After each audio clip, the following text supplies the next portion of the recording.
Right, well, I suppose we better talk about the draw, first of all. I asked Ryan, he was giving me a really good answer, but the reception broke up, so I never really got to find out what he was going to say. But we ought to just state the bald fact, Johnny, that there appeared to be a massive edge to the high numbers come the back end of Thursday, and come Friday, nobody wanted the stand rail. I mean, like, the first bit was explicable. I couldn't explain the second bit. Yeah, as a rider, I always like the stand rail in Ascot. I like to be drawn high, and I like to follow. Well, again, you're hoping that you're behind kind of horses that's fancied on the day. You look around, see where the favourite or the second favourite, you like to be following them.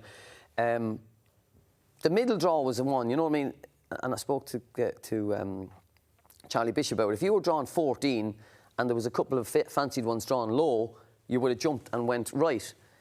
If you were drawn 14 and the favourite was drawn 25, you would have jumped and went left. So I don't think there was much of a, looking at the races myself, I don't think there was much of a draw biased on the track. And riding it over the years, I always thought if you need to be with the fancied ones or the front runners to give you the best chance. But it's difficult because there's 30 and you know, the horrible place to be was probably in that middle section, because then you had to make a decision. If you're drawn 20, you're going left. If you're drawn 2, you're going right. But a few winners came up the middle as well. I personally don't think, looking at you, if you analyse the results across the week, it looks as though it's where the best horses were and where the pace was. You know, Get It flew up the middle of the track, didn't he, yesterday? Yeah, it's more the way that it's more from a punter's point of view. What's puzzling, I think, is the way that it shifts. Because, of course, a bias can work for you as a bettor, even if it's infuriating if you're an owner, trainer or a jockey. But it's when it starts migrating from one day very clearly to the next day. Talking to Chris Stickles about it, and he was saying, you know, you can't selectively water during a meeting, so there's no differential in how he's watering. And that's the elephant in the room, isn't it? Selective watering. And punters look at a switch from one side to the next over consecutive days, and they think, what's going on? If the clerk of the course says, as a policy, you wouldn't do it. He says you can't do it in the middle of the meeting. You said you can't do that. I mean, Johnny, one thing I think is interesting, when you rode at a meeting like Ascot, if that happened, and it has happened, it would have happened when you were riding, that one day low numbers dominated and the very next, with no change in the weather, high numbers. Would you come away and say, I know what happened, but I've ridden on that track both days, and I can tell you that there isn't. The results may be different, but I can tell you the track is the same. 100%. You feel, you know, when if all the winners have won on the left on the Thursday, you're drawn, you know, you're drawn the right. You can't go all the way over. It's too wide to go all the way over. So you just have to accept it, and then if you get beat, you say, I was on the wrong side. But I get it very difficult to think that it was anything to do with watering or track bias. You just needed to be on the right side where the pace was or the best horses. Pace. I think it was pace, wasn't it? That's my take on it. And I suppose then it becomes, I thought Thursday it was becoming a self-fulfilling prophecy, wasn't it? Because if you were even if you were in 18 or 17 in those 30 runner handicaps, when the winners in the previous race have gone 31, 30, 29, 32, 28, 26 or whatever the first 7 home were, if you were out even in 17 or 16 within hailing distance, they were just taking a sharp right hander, either using too much horse to get a position far forward than they wanted to. So you're then exacerbating the advantage of those horses drawn higher than you. But what about the Hunt Cup? You had the first stand side, second and third far rail, fourth stand side, so split across. So I think it's the way the race unfolds and where the pace was. And jockeys decide to shun the stands rail. That's their why. I don't quite know why they did it, because the rail helps a horse, doesn't it? You know. I don't know. Well, Ryan Moore's just sent me a very nice message saying, really sorry we got cut off and the reception was bad, but I will pick his brains on it at some point. The crowds were up, Dave. Yeah, interesting one. Over the 5 days, the 2024 total was 286,541. This year, 273,528, an increase of 4.8%. Every day was up this week, and it raises so many questions, this, doesn't it? Because when we're being told often that the public appetite for animals in sport, in entertainment, is on the wane. So Cheltenham crowds go down, and we think this looks worrying. Yeah. Then, of course, Aintree goes up, Derby down, thinning Ascot even up. quicker than my Barnet, and Ascot absolutely buoyant. So someone's doing something right, and someone isn't doing it quite so well. And I think this is... So what are Ascot getting right then, Michael? Well, well, first of all, I think international runners help. There weren't that many this year, but I think it adds to the flavour of it, the Japanese coming and whatever, you know. So, and I think royal patronage, obviously the continuation there was vital. People may have thought maybe with the late Queen dying that the new King and Queen wouldn't do they were always going to do it, but maybe, so that's a relief they do it, the pageantry. I know, the sort of the Republicans watching will be saying absolute rubbish, nobody cares about the monarchy anymore. So my take on that is whether or not you happen to care about the monarchy, the fact that they're still there, it means that the event, the profile of the event is there every day. It's so you Royal look at the front of the Ascot, papers every day, people know it's on. Exactly. Because the wider interest is, you know, the Times have their royal channel there all week or whatever. This is exactly right. That it is you know, Johnny, you were talking about your daughter who went there for the first time this year. And what did she say? She says, Dad, I'm going to come back next year. I love it. You know, and she, you know, between walking to the race, and she met a load of her friends, so they're all young. And it's now when you want in the young people. I met so many young people. Good age spread, actually. Good age spread, and you go up to the car park afterwards. Yeah. They're all out in the car park afterwards, you've seen the party there afterwards on one of the videos. It was just, Ascot's got everything, and as you say, it's front page news. People know it's on. Sometimes you kind of expect, oh yeah, it's a big event. If you keep telling people how good it is enough, geez, maybe he's right. Self-perpetuating. Do you know what I mean? Branding is, I mean, it's a whole, they've got the brand right, haven't they? I know, we can't dwell on this, I know, forever, but a couple of things. Whatever your constitutional position, right, you go to Royal Ascot and people like dressing up to the nines, a big occasion. Like, I walk through the crowds 7 times a day, so it's 35 times. You know, you get a good flavour at all these meetings as to it's a bit thin today or it's absolutely buzzing. And Ascot, you walk up and down and it's full of men and women from all different backgrounds who are there to have a great time and to dress up and enjoy the day. And the other thing... You can go in for 25 quid. That's the other thing. The other thing is that the way that it's marketed in London, on the Tube and elsewhere, there's a brilliant marketing campaign of like, there's you sitting at your desk in an office and there's the Ascot you, where you go there dressed up to the nines. It's very, very clever. And other tracks and other meetings are missing a trick with this. We know Ascot's got this position in our culture. It's in My Fair Lady, etc., which other meetings aren't. But it is that they obviously spend a right few quid marketing it, and the people that they employ to do that are doing a very, very clever job. And other racecourses and racecourse groups have to look at that and think, you know what, I think we're going to have to dip in and do the same. And the races and the horses. Every race is a championship race. And everybody believes they have a chance, even for those, you know, those last couple of races they put them on to give somebody a chance to have a Royal Ascot winner. So they're packed, they're big fields, and they're very, very competitive. And that's what people want to see, competitive racing. Exactly. The best horses running. Happy with 7 a day? Or would you prefer it went back to 6 a day? Six was great, but... Is it one race too many? It's a long day, but as I said, it just gives somebody else one more chance of having an Ascot winner, and they're very, very competitive handicaps, which gives which everybody likes. And you don't have to stay for that. If you've had a lovely day, you've been there for whatever, you don't have to stay for the 6:10 if you don't want to. Maybe it helps crowds disperse because, you know. I walked out the back of the service yard last night, final day, Saturday, at 7:45, and it was heaving.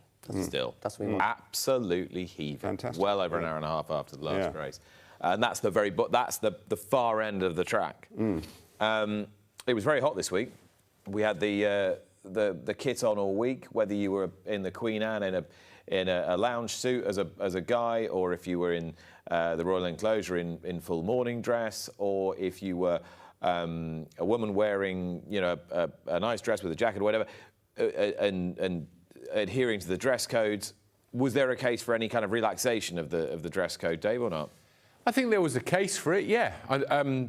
They didn't relax it. I'm not saying that they were wrong, but I certainly think that when you're looking at 30, 32-degree heat, that it should come up for discussion. What Ascot decided to do was introduce more shaded areas, make sure that there was lots of water for people on site. You know, look, let's be honest. You wouldn't choose to walk around in a wool tailcoat and a top hat, would you? When you got back to your hotel. I saw somebody yesterday in a linen morning suit. Really? Yeah. How's that for ingenuity? Yeah, quite right. Yeah, my one is my father's old one. It's a heavy old thing made in 1956. I'm not going to ditch it, but it did get very uncomfortable. But I think that you can't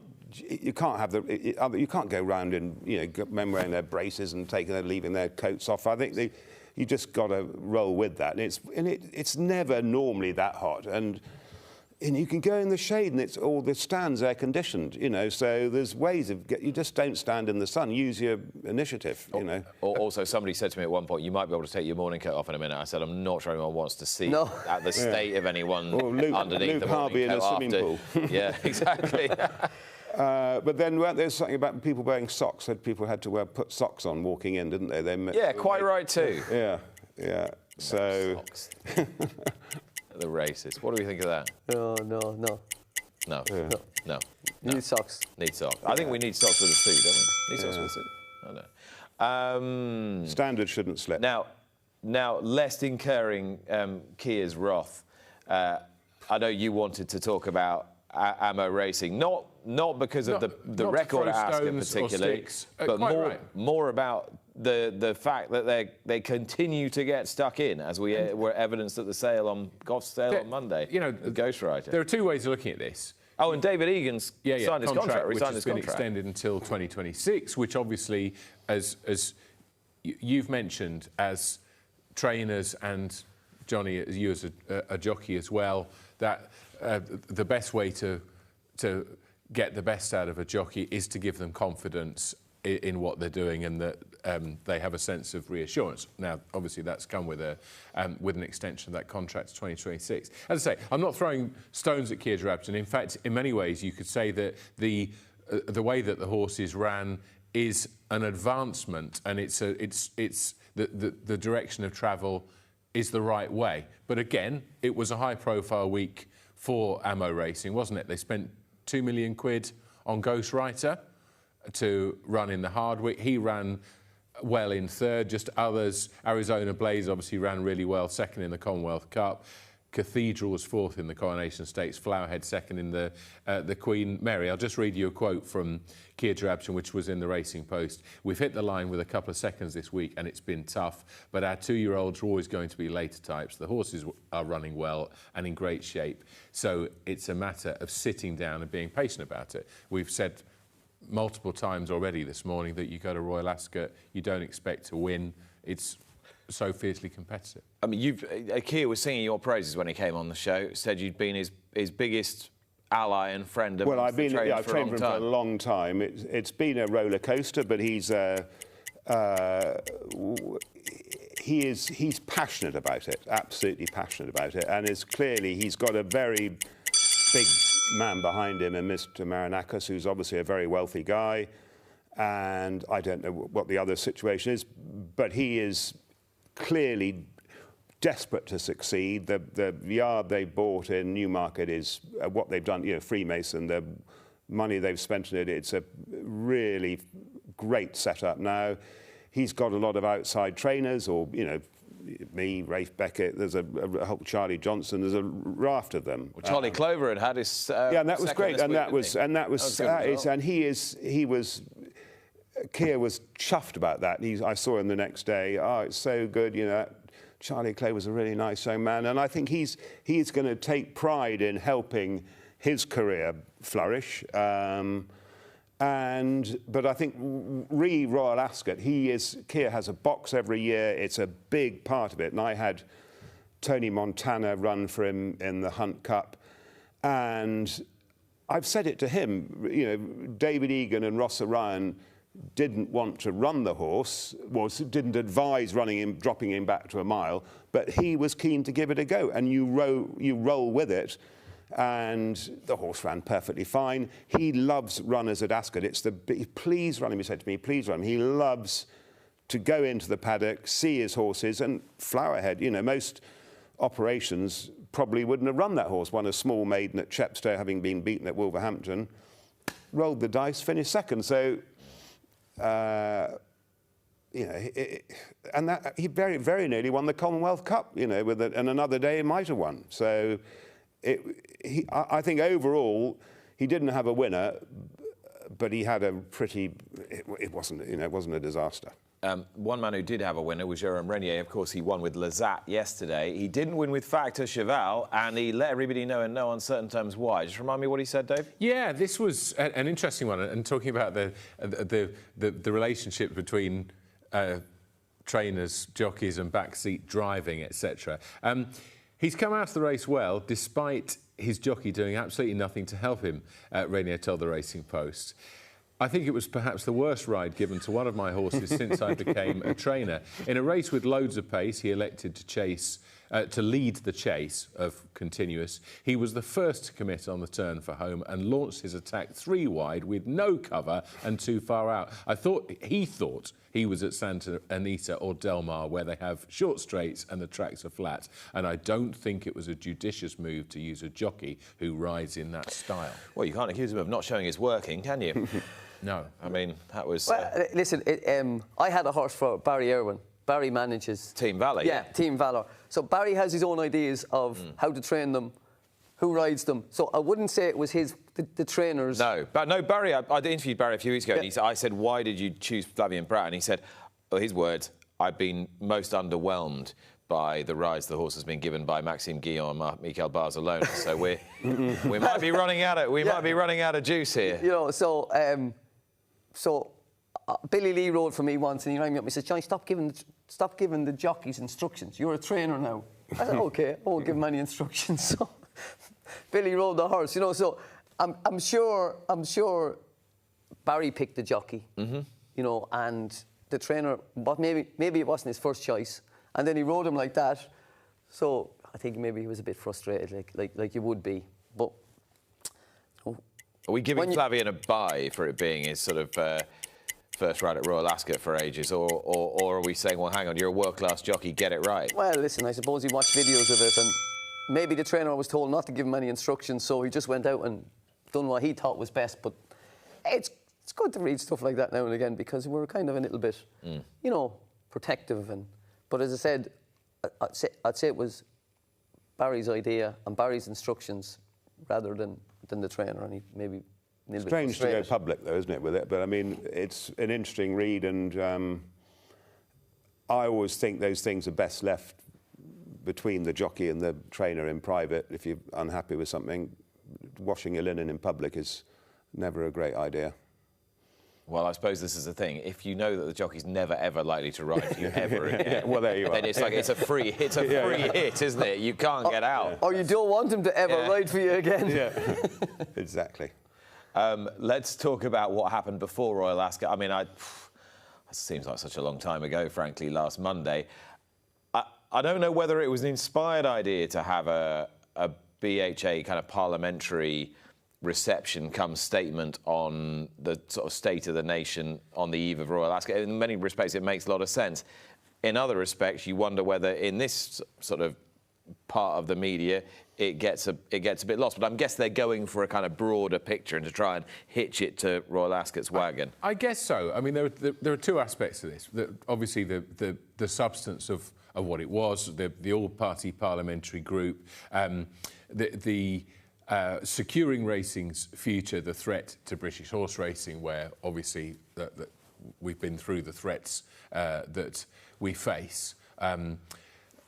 It's cross-party, so obviously you've got quotes in this from Nick Timothy, the Newmarket MP, and also Dan Carden. Yeah, they are the co-chairs, aren't they? Yes, they're the co-chairs. And it's particularly important, I think, that that the Labour MP, that it's perceived perhaps that that the Labour government is in some way anti-horse racing. It's I think, instructive and very useful that he states the case for British horse racing. In terms of the timing, I think it was strange. It was released under embargo until late Sunday night so that it could be used on Monday. But you've got a whole week's of Royal Ascot content. I mean, like, look, I work for a red top. We, you know, punters, industry stories very rarely make the red tops, and they certainly wouldn't have done on the eve of Royal Ascot. Whether the broadsheets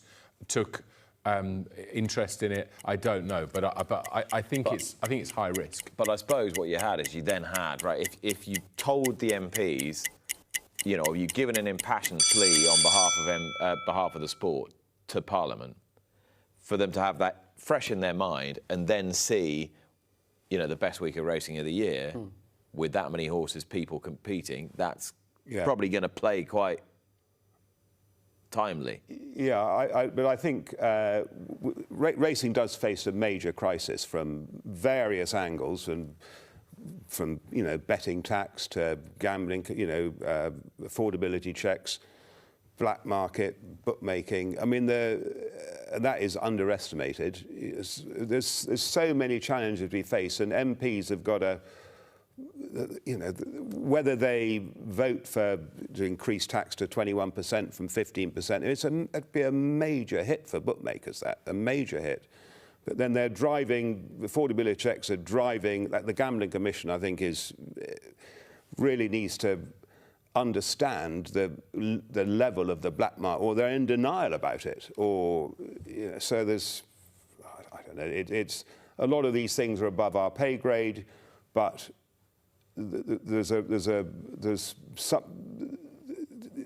MPs definitely need to take on board that they can't just use racing as a cash cow. It's just worth pointing out as well from the BHA's point of view. Sorry, I don't mean to talk to interrupt you, but you've got to be fairly selective, haven't you, in who you want to use that content. And obviously, it was the front page of the Racing Post. Bill Barber has done a superb job in covering the events of the last few weeks. And so, in that sense, they had selective targets, and perhaps they hit them. All right. There was another whip disqualification this week. I say another. It's not like they're regular, but they have occurred in fairly high-profile races. The Cesarewitch, which famously then got returned on appeal. And this time the Queen Mother's Cup, a very prestigious race for lady amateur riders at York. So we did talk about this quite a bit last week, Dave, right, but the official verdict came out on the first day of Royal Ascot. Yeah, that's right. On the Tuesday, it's interesting this because Ben Brookhouse was. I spoke to him on Tuesday. Said we're very likely to appeal, and then I spoke to him later in the week and said this is the winning trainer. This is the winning trainer, the trainer of my dream world. We're not going to. Because, again, very much with like Cesarewitch, they felt that there was a case that one of the hits, if you blew the picture up, didn't make contact, and therefore it was 9, it wasn't 10. This is where we are.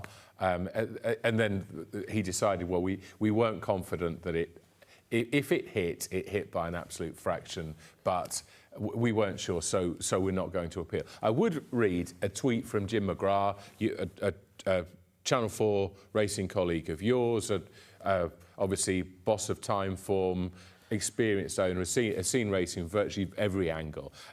He said, fascinating case for BHA's Wit Review Committee re yesterday's York winner, My Dream World. Use 9 times or 10.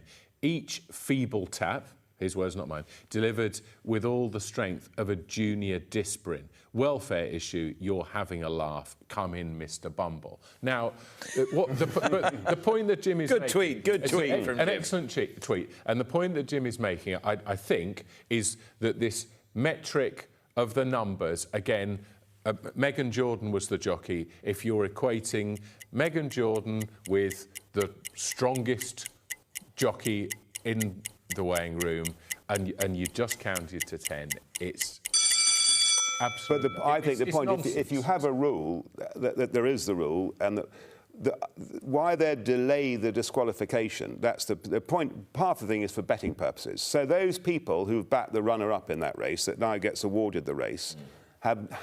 Two-tier justice. It should happen on the day, and then reappeal it if you get it back, you know. Johnny, I'll give you the last word. Common sense you have to use. Like, as you say, that young girl probably rides, how many rides a year? Wouldn't be a whip offence compared to, as you say, the strongest jockey in the weigh room, giving it 6, 8. You know, a little... 3. Wouldn't be able to hit him, you know what I mean? So I think we are racing. We shouldn't be on the back foot with this. We should be on the front foot. The whips nowadays are pro cushion. They're light, and it's more of the action and the crack that gets the horse going rather than the power. There's no. No, but if they've set the rule, you can't. They've got this rule. That's a wrong. I don't. That's a different. Yeah, that's 2011 when the whip review, when the first. Well, that wasn't the first one, but the previous whip review came in. Pro-crush so hard review. to put the genie back in the bottle as regards the numbers, but we can go on and on. Those were this week's talking points.